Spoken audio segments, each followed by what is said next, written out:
एक बार की बात है। एक बार एक अध्यापक और संपन्न परिवार के शिष्य के साथ कहीं जा रहे थे। तो उस शिष्य को कुछ मजाक सूझी, क्योंकि उसको रास्ते में किसी गरीब मजदूर के जूते दिखाई दिए।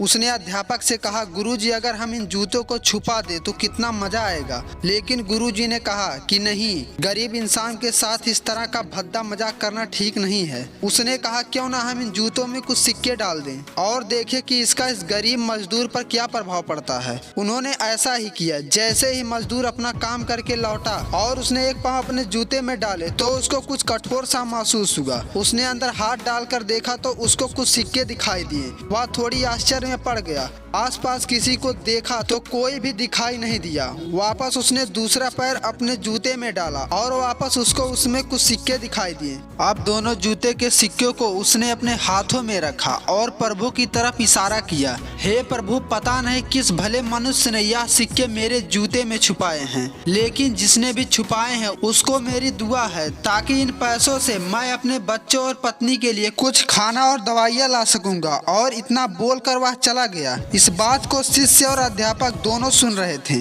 अब अध्यापक ने शिष्य से पूछा, अब तुम मुझे बताओ कि तुम्हें कैसा महसूस हुआ, तुम्हारी पहले वाली मजाक या मेरी यह तरकीब। उसने कहा कि गुरुजी, मैं आपसे क्षमा चाहता हूँ। अब मुझे समझ आ गया कि सच्ची खुशी किस चीज में है।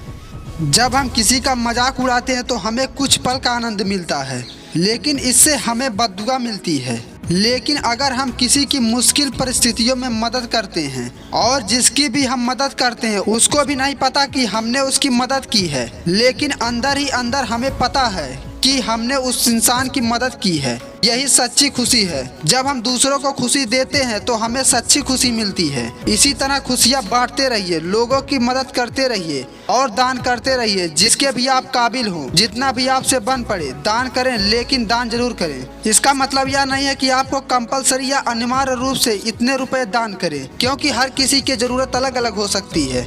अगर आप किसी को पैसा दान नहीं कर सकते हैं तो कम से कम चीज़ों का दान कर ही सकते हैं। मुझे पूरी उम्मीद है कि यह हार्ट टचिंग स्टोरी आपको जरूर अच्छी लगी होगी और अपना कीमती समय देने के लिए आपका दिल से शुक्रिया।